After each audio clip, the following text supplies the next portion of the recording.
Hey guys, thanks so much for coming back to Martin's Daughter. Today I have Letroy Woods. He is the podcast host of The Way to the Top, and we talk about solutions, feelings, trust in your heart or not trusting your heart, the great lies that are being told, and how it is that we overcome um, the rough things and let them make us better. So welcome, Letroy. Thank you. Thank you. It's always my goal every day, without Awesome. fail, to have one empowering conversation. So thank you for this one today.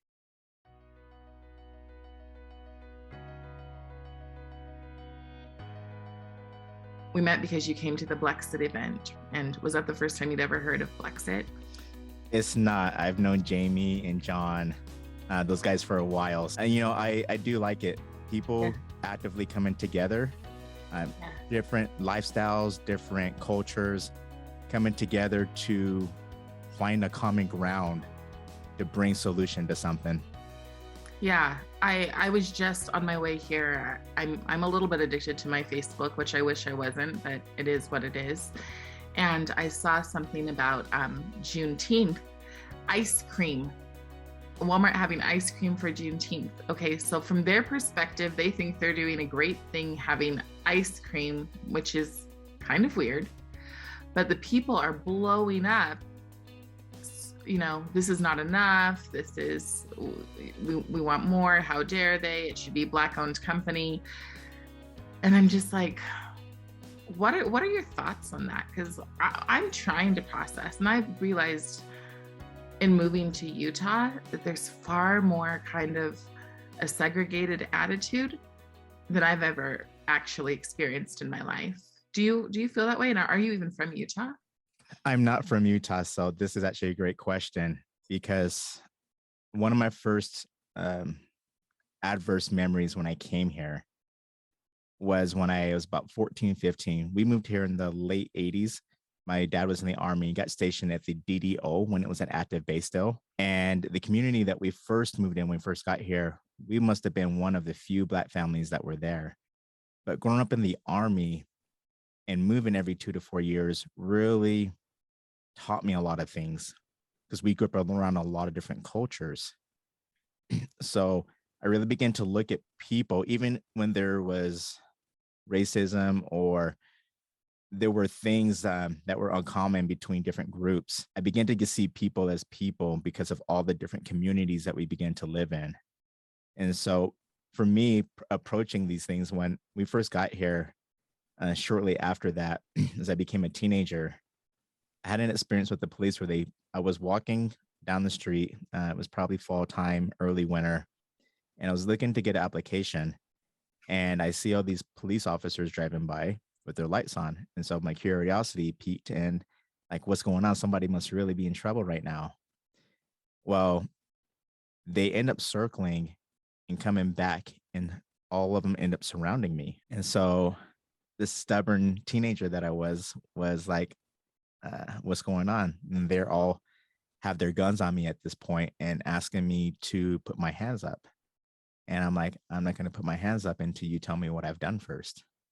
And so actually probably not the best idea, right? But we went back and forth like that for a minute. And then one of the officers said, one of the establishments, one of the fast food chains in the area, called and said it looked like I had a gun inside of my jacket. And so that was one of my first experiences with the police, with this Black-white dynamic. But even after that, I realized for myself that if I don't put that in my mind, right, if I don't focus on it, but I rather focus on the solution, to move through it, to address it, but to focus more on what it is that I'm creating when it comes to this division, but to focus on where we're going, where I'm going, and what I could do about it. So to clarify, you had an application in your pocket and they thought that was a gun. Yes. Wow. Like, I didn't expect to jump that deep that quickly. That is wow. And how did that make you feel? I'm not to sound like a therapist, but I mean, did it seed some pretty deep anger for a long time, or was it a quick moment. What happened there? At first, so I still had to walk home. So I had to maybe get half mile to walk home. And it was that same day where it sunk in, and like the anger, the frustration, the tears of, what just happened. And it took me many years later to understand this. Because I had an event just last year that took place in Ogden, Utah, where a gentleman walking through the alley, a homeless man walking through the alley, approached me and a couple. I was headed to the studio, and the studio manager, a white man, and his friend was with me. And as he approached, he ended up, I could feel this, right? Growing up in these other places, and some of them not always some of the better places to live in. And Yeah. this gentleman was walking through this alley, this about 50-foot alley. He got about maybe 15, 20 feet from us. And that's when he said it. He said, "You nigger," and just all these other profanities came after it. Now, up until this point, I had been working on myself.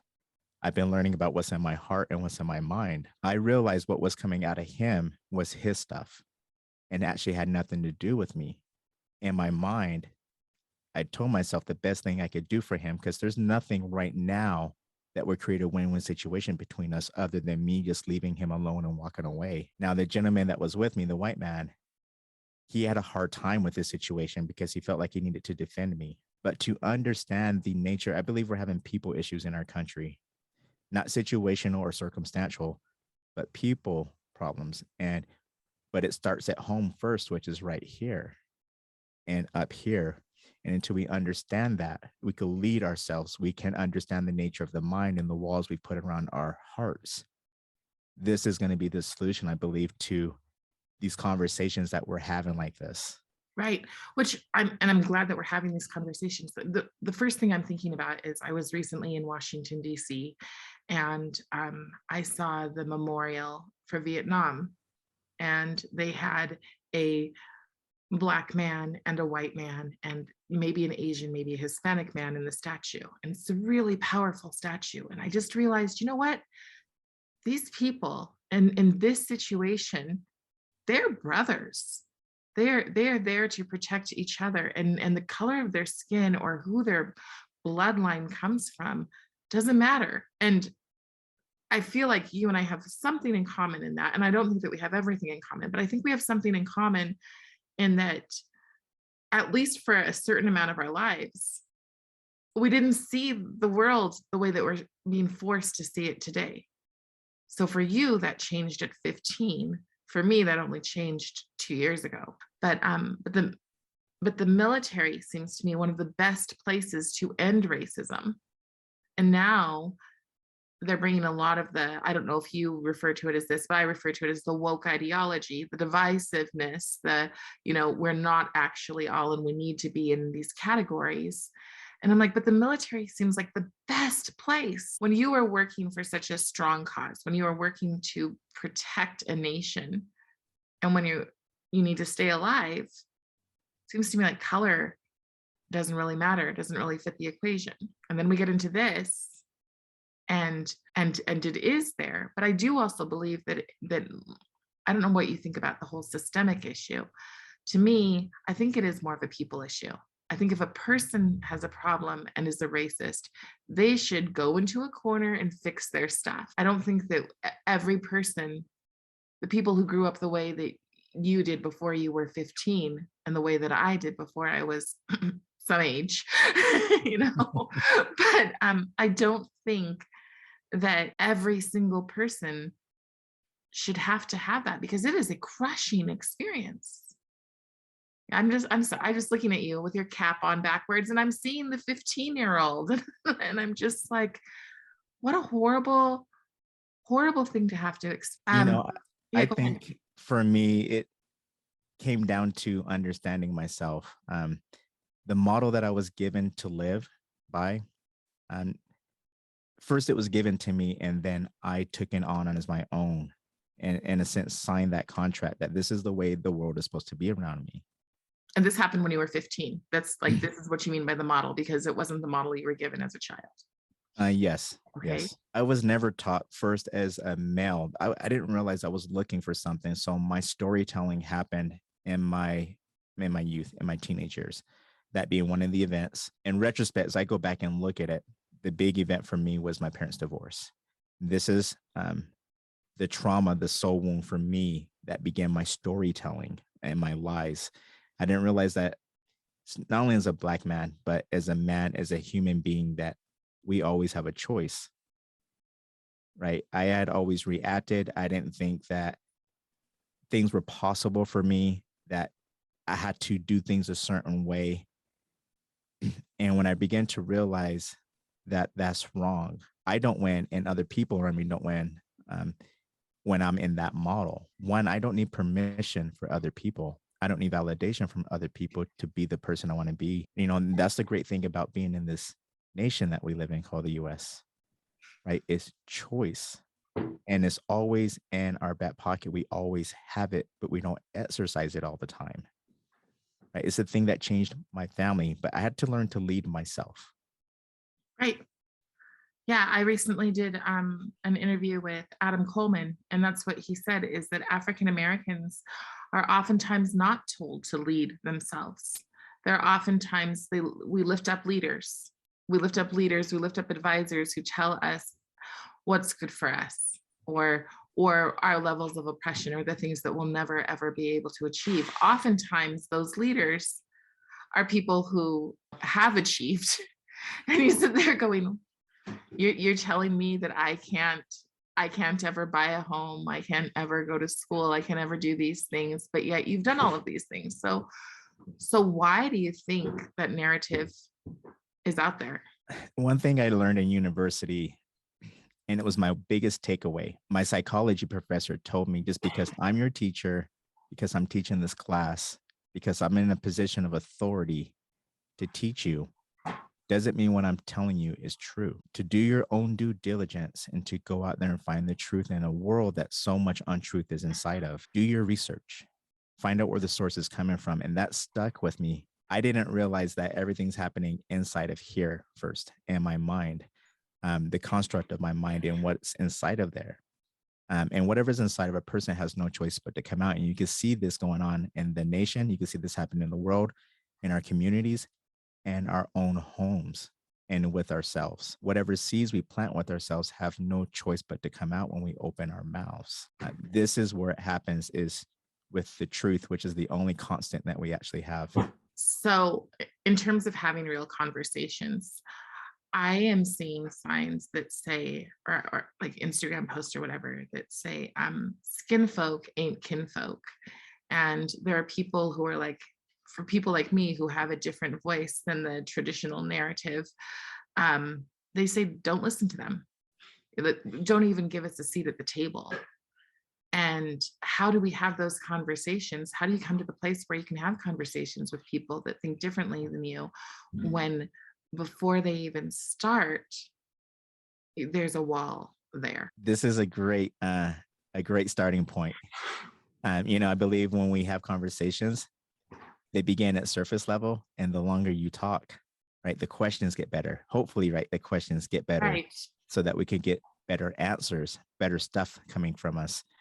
I believe the conversation starts first off with communication, which requires talking and listen, especially listening. Now, it's not always just going to be, because you have yourself and another person or group of people. Where does the understanding, how do we collectively understand each other in a conversation? And I believe it starts with questions, asking empowering questions, asking, that's a great point. Why did you say that? Repeating back, right? People want to be heard, but you learn about what the dynamic of the conversation is, and bringing the message to the people at the level they can understand it, not the way that you want to deliver it. Yeah. Because when there's understanding, and this is what great people like the Dalai Lama, Martin Luther King, Rosa Parks, like all these great people who, right, they understood not just their message, but how to deliver their message where there's understanding, where you can touch somebody's heart. Right. Trying to break into how do you touch someone's heart when it seems like in Utah, it's been a willing segregation. And so, and that willing segregation also excludes people like me, because I was talking to a woman who said that I fully believe that we should have segregated PTA meetings where the Black people come at one time and the Hispanic come at another and the white people come at another, because we are the only people who can help ourselves. And that is so foreign to me. And I was in DC and there were people championing the idea that what they want for their charter schools is no white children and no white teachers. And I find that appalling. That's just because I know that if the table were switched and the opposite were said, oh my gosh. I also find it appalling that people lump us into a category and assume that we're all in the same socioeconomic bracket. It's not accurate. In fact, I think from what I've experienced in the circles that I've been in, most of the African Americans in Utah are better off than a lot of the majority, and not than all, obviously, because we are not a monolith. So this thing that, well, if we don't do this, African Americans won't have an opportunity, at least in the experience and in the place that I live, that's not what I've seen. So what is it? What is it that has made Utah so divided? Or do you even think it is? Do you see a willing segregation here? Yes and no. Okay. I wouldn't say I'm an optimist, but maybe more of a realist. I spend more of what changed my dynamic of not only my finances, my family, my fulfillment, like every area of my life, is when I begin to take ownership. I realize I can't be in two places at once. So either I'm gonna have to choose progress or the current reality that keeps me in restriction. And I choose to take pieces of both of them, but to really stay in this platform of progress every day, right? I'm not going to be here forever. We're all going to leave a legacy behind, whether we know it or not. Right? Most people don't know why they believe what they believe to begin with, right? This is what I believe. Empowering questions, quality questions. Why do you believe that? Right? Dig a little bit. Why do you believe that? Why is that so? Right? Would it be okay if I ask you another question? You invite people into it and you stir the pot a little bit. And most people will come to the realization they don't know why they believe what they believe to begin with. It's a pattern. Things that have been passed down over time. This is very primitive, I believe. These belief systems that we have, and it takes me back to something Hitler said, that if we tell a big enough lie and if we tell it for long enough, people are bound to believe it. Now we don't even know why. We don't even know our own lies to begin with, and we believe them. And especially people in influence, people in positions of authority and leadership, they might want to question, are you really in the people business if you can't even lead yourself to begin with? If you aren't getting better, is your message getting better? So what's the real initiative behind what's coming out of you? Is it very just egocentric, just you're just going after your own selfish needs? Or are you really coming to make something better as a collective? And I believe we need one another, but it takes these hard conversations with ourselves first. And it starts in our own backyards with our own family and our own communities. If we're going to help the nation, we need to know how to help our own direct circle, our own community first. And you would consider the community first, primarily race? I think so. I think everything starts in the home and everything starts in the heart. Just in terms of, like, I've heard you say the word collective, which usually is a big, oh my gosh, that word freaks me out, because I don't think in terms of collectives. I think in terms of people as individuals. But yeah, I'm really trying to understand, because I subscribe to Martin Luther King's vision that we should all be seen by the content of our character, not the color of our skin. I think, though, that what I'm understanding, if I'm hearing correctly, is that there's never a point when we're not seen by the color of our skin to some point. I had a conversation with a family member and I asked them, do you believe we live in a hostile or friendly universe, right? Do you think this world we live in is hostile or friendly? When you begin to understand the nature of our mind, and if you were to say it is hostile, well, those are the realities you're going to create for yourself. Your mind is going to search out hostile environments in all areas of your life. When I began to understand my own pain and suffering, which led to us having this conversation, 5 years ago, I was going to take my own life. Now, this is a great tragedy, especially in the state of Utah, when we talk about suicide, because we're among the worst in the nation when it comes to suicide and mental health. But something happened, God got my attention. My life was just messy enough because now I can understand what people are going through, not their specific situations, but that feeling. Right now, we can have a real conversation. I spent most of my adult life the blind leading the blind, talking about things, thinking that, and there's nothing wrong with the education, but it was going to be my education at the university that was going to be the game changer in my life, right? Climbing the corporate ladder, getting the stuff. But that's a small piece of it, but is was really about me becoming the person I needed to become. I needed to understand what was going on inside of this body I'm living in so that I can direct it to become more beneficial, not only to myself, my family, my community, but I believe we're here for something much bigger. And when we wake up every day, I believe we're all looking for the same things: to feel good about ourselves, to feel that love. And most people are willing to go after it at no cost, even if it hurts other people. You made the comment that the current reality and that you can live in the current reality or you can move forward towards progress.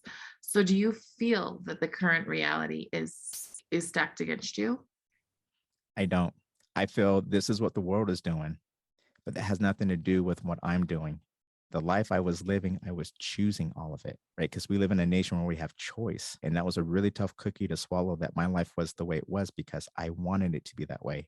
But as soon as I took ownership of it, now I could do something about it and I could become better. I can make progress. I can move forward. I can forgive myself, learn to love myself. It sounds like a child kind of like space to be in, but this is where we're at as adults a lot of time.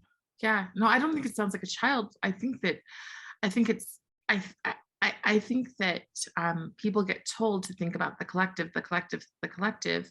But when we succeed, it's when we think as the individual. Because I hear a lot of the words the collectives, but what you're saying, all of the things that you've done were the choices that you made to go a different route. So I'm wondering where you were taught. Was it college or was it like out before college where you were taught think in terms of the collective? Was it like the second that those police attacked you, were you just like, oh, I really am the oppressed Black man? This is my lot in life. And then people like fed that? Or or was it like slowly? I'm wondering. I'm trying to figure it, understand, I guess. Yeah. For me, the collective starts from probably 5 years ago, from where my real journey started, to where I began to be intentional with my life, to set a goal in mind so that I know where I'm going. But So I'm wouldn't not that just, have ended the collective? Wasn't that where the individual started? uh, I see the collective as a species of, I know I could get far in life by myself. And I thought it was the learning and doing that was going to really get me there. But we're social creatures and we need one another. So I can only get so far by myself, but people have what I want.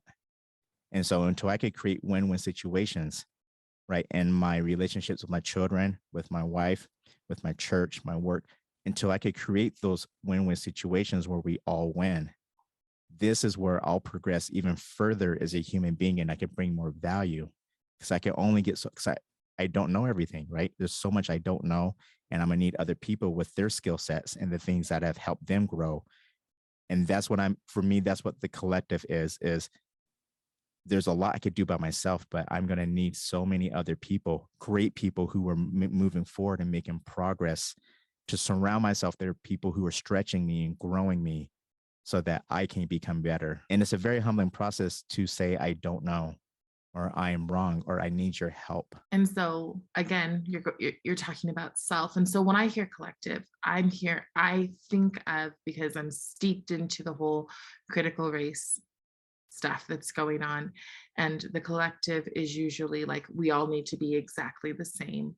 And what I hear when you're talking is mentorship, and the importance of mentorship, which I believe is the ultimate solution. When everything was happening with George Floyd and all of this money was being donated, I was absolutely expecting, okay, where's the tech schools? Where's the trade schools? Where's the opportunities for people to grow and to meet their full potential and not have to go down a life of crime that so many people feel, that I think that they're taught that's the expectation for you. I know that when my brother was a baby, when he was 2 years old, my mother and stepfather told him, say, bang, bang, shoot the pig. So, what hope do you have at that point? Unless you have an awakening. I think you're right. The awakening is the important, the awareness, right? Without the awareness, and it comes in many different forms. I believe God gives it in many different forms as we begin to set different intentions of growth instead of lack and scarcity and fear and doubt. Those things will be answered, but they're not going to be answered at the level of our own human understanding and mind. But in God's understanding, I believe most of those come in the form of failure, adversity, and problems, because it requires us to face ourselves and to move through things to grow. Just like in the weight room, the weights get heavier because your muscles are growing. There's a story of the redwoods and some of the oldest trees on the planet in the redwoods. Much of those trees living on the slope sides, they shouldn't be there. But when you look at what's under the surface, what's below, what's at the foundation of those trees, you'll see, and they don't go very deep, their roots, but what their roots do is they reach out to the tree next to them and they entangle their roots with one another, even with the little bitty trees. And as a collective whole, all the trees support each other to make it through, all the adversity and all the things that are happening. Otherwise, those trees would not be there by themselves. And I think as the people who have become aware that we can do it together much better than we can by ourselves. And to create these communities where, okay, let's find people who are really looking for real. Plan A is the only plan, because my children are going to have to live in this world after me. So I must choose to do something about it. So, what do you feel? What do you feel are the solutions? Starting with, I mean, you said you do believe that race is a primary part, primary problem. I don't know if that's the correct term, but a primary issue. So, what are the solutions? Actively moving past what we've already done, be willing to create new things, getting our youth involved in these conversations, taking them to places where you can expand the horizon of their minds. I think all of this starts in the mind, and that's why education is a big part of where a lot of this division is happening, right? It's happening in the media, the information that's being given to us. And as people who are aware, is to say, okay, well, this doesn't feel right. How are things like slavery right? How are things like the Holocaust right? How are these things around the world that have happened and keep happening generation after generation over history? Why are we just sitting back and not doing nothing about it? So, what can we do about something that's happened in the past? I don't think we could do nothing about what happened to the past, but we can actually look at it different, right? Okay. We can look at it without the emotions, and we can look at it different so that we can move forward with it different.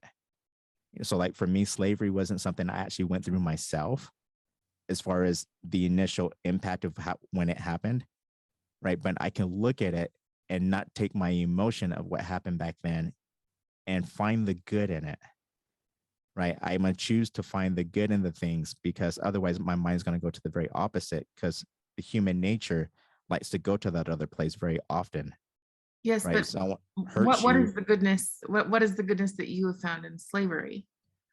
uh, I wouldn't say as far as what happened, but I think there are lessons to help us to be better as people, Okay. right? It's a people thing. I believe everything is. It's because everything's happened to all people at some level. I've listened to people say that like slavery was good because it brought people over from Africa where they were living under massive amounts of poverty and oppression, and so it was good for them to be slaves here. I don't subscribe by that. I don't think that it was good, but it happened, and then there were people who thought this is an ugly, horrible, awful thing, and black and white people together fought to end it.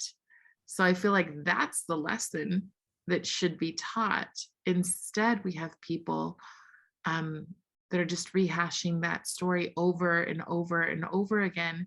And I don't think that it heals one, things that don't, in my opinion, need to be healed by today's generation until they're taught to manufacture pain for it. But that doesn't mean that there aren't other things that need to be addressed. To me, slavery happened and it was in the past. And and when I where I draw the line, like with things like reparations, I'm like, well, if everybody who thinks that they deserve reparations takes their, we're in Utah, so takes their genealogy back, what about those ones who find out that they weren't here, that they had no relatives here for slavery? That's not where they came. Like my family came here one generation ago from Cat Island in the Caribbean. So we don't get we wouldn't get reparations, or we shouldn't get reparations. So you can't just hand that out. Like if you're being logical about those things, where is it that we heal? What do we do about solutions? I believe the solution is back to the choice, and is in love. Actually, it sounds very vague, but I believe that's the very essence of what we are as human beings. But oftentimes we show up in other spaces where we're not in a space of love in our own heart. How do we get another person to listen to us? We must listen to them also, And do right? you think that one group deserves to be listened to more than another? All human beings deserve to be listened to, right? Because I remember there was a time in my life where I could have been down and out on myself by some of the decisions I had made. But judgment's not something for me to pass on somebody. That's not my place. That's God's place. If I end up hurting somebody in any way, fashion, or form, is I end up hurting myself. If I hurt myself, then I bring this level of something that's not loved in my heart to my family, into my community, into my message. We don't communicate just with our mouths, but we also communicate through our body language. And our bodies don't lie like our mouths do. Someone can say, you can ask them, how are you doing today? I'm doing fine, but their body says something else. So I believe it's this human dynamic. If we've forgotten how to be human beings, how to love ourselves so we can love other people, how to listen to somebody without the judgment and the criticism, and just listen, even if you don't agree with them. And there must be understanding at the end of it if all parties are going to win. Yeah, that totally makes sense to me. I just don't know how we go backwards when we're so polarized, and teach people to learn to do that, because we have so much of it, of our own ideas, that we are the only one who's right and our way is the only one that's right. I agree. Like I try to approach everything from a viewpoint of I'm trying, I'm trying to, I mean, I'm a Christian, and so my thought is always, how can I, show Christ light in this situation? And even when I try to do that, even the people who are supposed to be good and kind and whatever else, they're just like, they're assuming my motives, making kind of slanderous comments. And it's just like, what are you, that's not my goal here. My goal is to understand. At the same time, there are people that I don't want to listen to because there are people that have a lot of hate, and it's so toxic that I'm like, I don't even know how to navigate this because it's so toxic. And it's so, I was watching somebody's post about the oppression of being left-handed. And I was just like, I can't with this. Like, I just like, if we are always looking for something to be angry about, we're going to find it. If I think it's a choice, though, right? Booker T. Washington, Eleanor Roosevelt said this same quote, kind of, but I won't allow anyone, I won't even permit anyone, allow me to hate them without my permission, right? I believe it goes back to the choice. We can stay here with the Christianity part of it for a minute, because I believe in God also, right? We're not trying to do anything. We are doing it to like let our light shine anytime we're around somebody so they can feel that love, because we're all looking for it when we wake up every day. Yeah. Plant those seeds, because a seed of love can only be what it is. And if we keep planting those, the harvest will come where it will touch somebody's heart. I watched it happen in my own life. It took my marriage from divorce almost to having infallible love. It took my finances out of ruin to where I paid my 15-year mortgage off within a year of understanding this power that God has put inside of me, and paid my home off. Wow. Now, this is on a human being aspect, and I don't feel oppressed because I know what God has placed inside of me. And this love, planting these seeds with myself and planting them with other people, right? Like a seed of anger can only be a seed of anger. So I don't need people's validation. I don't need people's permission. When I get a chance to open my mouth, I'm going to let my light shine, even if it makes people feel uncomfortable, because it's my job as a human being to plant those seeds, because that's what I'll leave behind, is who I've become. And this is what I believe would be the change. We need more people planting these seeds of love. Oh yeah, I find it interesting that like James Lindsay will say that the way to get out of this wokeness that we're facing right now is faith. It's literally the only hope that we have to get out of so much of the kind of the narcissism, just that it's all about me, and it's a very shallow all about me. It's all about my comfort at this immediate moment right now. And the thing is that in order for something to grow, to go back to your seed analogy, we have to do the work. We actually have to work and wait and teach ourselves to be patient and and find joy in those moments while we're waiting. We have to do all of that in order to get to the place where we have that fruitful harvest.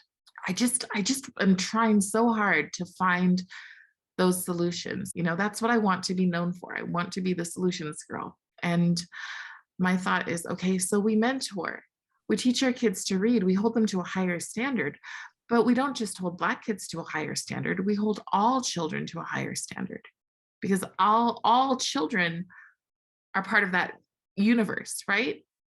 And if we lower it down in the name of equity, we're doing a disservice to all people, and especially our own children. So there's the one solution.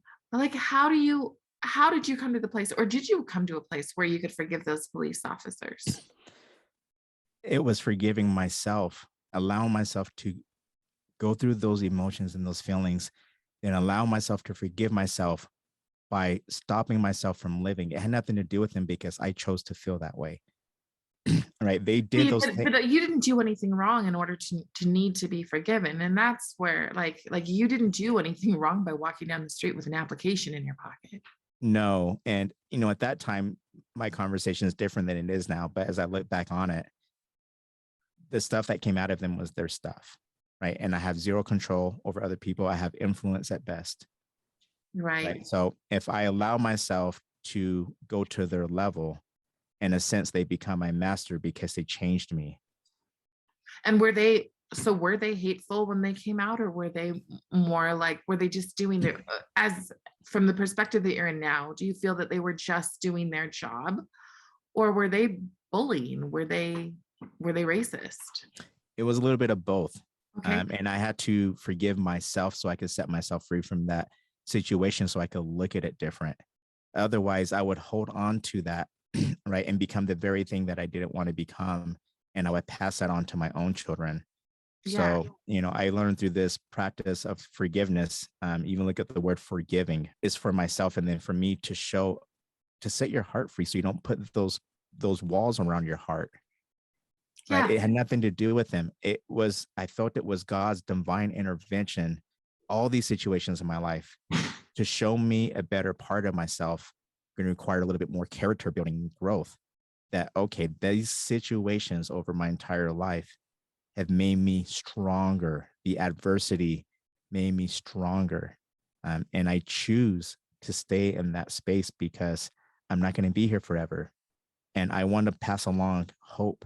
How do you go about healing people who want to wrap themselves up in their anger, who want to wrap themselves up in their resentment? And I'm not just talking about a particular group of people, but I'm talking about all people who are taught that their resentment makes them, well, I'm just going to say it, victimhood makes you virtuous.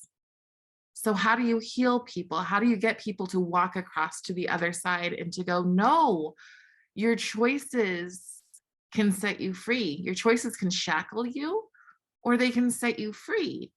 People have asked me so many times in my life, how come you're not a miserable human being? They're like, how come you aren't big chip on your shoulder?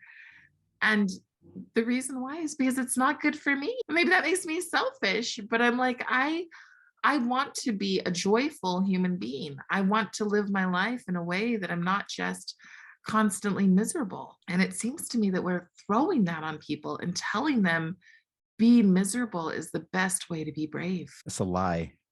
Life doesn't have to be hard. It doesn't.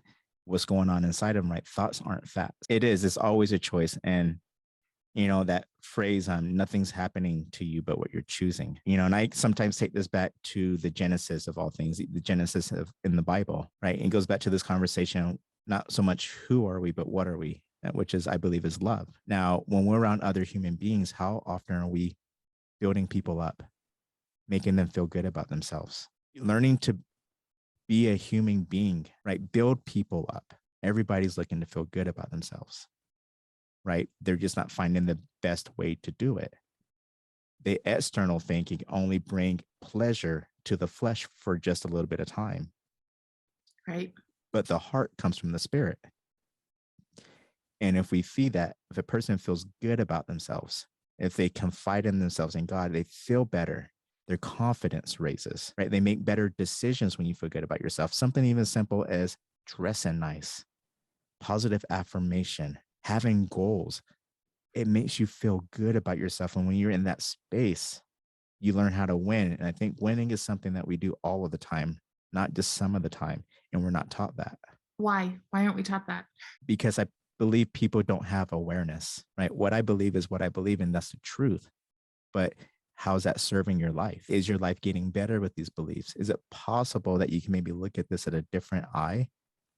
Will you be willing to have a conversation about it? And I think it goes back to this dynamic right here, having the real conversation, even if it feels like you maybe might hurt somebody's feelings, but to come with the truth.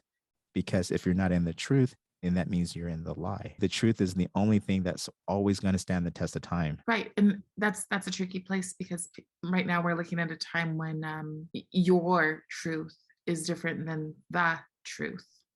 So facts don't matter in a lot of what we're seeing today. And it's a constant narrative of what have you personally experienced. And I think that's where you and I are different in our spirituality, which doesn't mean that I'm right or that you're right. It just means that it's a different way of looking at things. I am very cautious of following the heart because the heart, in my opinion, can lead you astray. It can make you go, well, I feel like this is the way to be kind, even if the biblical standard of being kind is different than what my personal feelings are. Like my personal feelings might be like, oh, don't ever judge anything ever because you want everybody to feel good and warm and fuzzy. But the Bible that I profess to believe in might say, oh no, there's a time when you call out stuff. There's a time when you take that log out of your own eye, but you do also, especially with like your own children, right? You take that splinter. You got to work on this on this stuff, and you have to be truth, even when it's unpleasant, because sometimes it is unpleasant. So, I mean, especially these days when you're just like, I literally try to come to everything from a place of love, and sometimes still blows up in my face. Sometimes it doesn't matter. People are still gonna think what they think, and there's a point where you just have to be comfortable in who you are. But in terms of changing it for people who are so steeped into believing that the world is against them, or the worst thing I've ever heard is people who believe they have no free will. I don't know what to do about those situations. I think that having conversations, just being willing to listen to other people is vital, and that maybe there's something out there that could actually heal or help a person. So Letroy, so you have your own podcast? Yes. And do you write as well? I've written articles for people. Okay. There's many books in the making. So that's something that I'm working on this year. Awesome.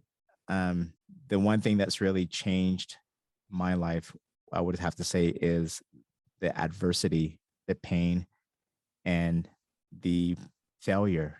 Those have been the greatest teachers in my life.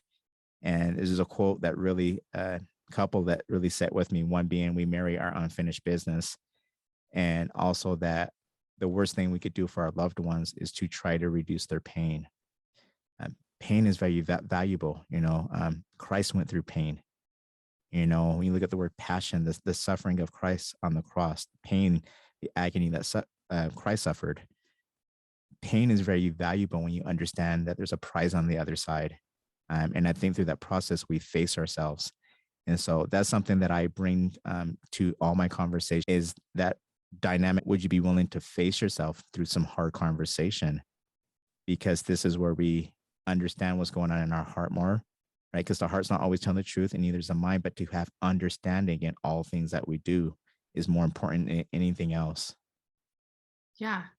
I guess my last question would be, from what I wrote down when you were talking, is what do you think is the greatest lie that we're being told right now? I think the greatest lie is that we don't have a choice, that this is the way it is, that I can't do nothing about it, that we're helpless. One person can change not only their own family, their own community.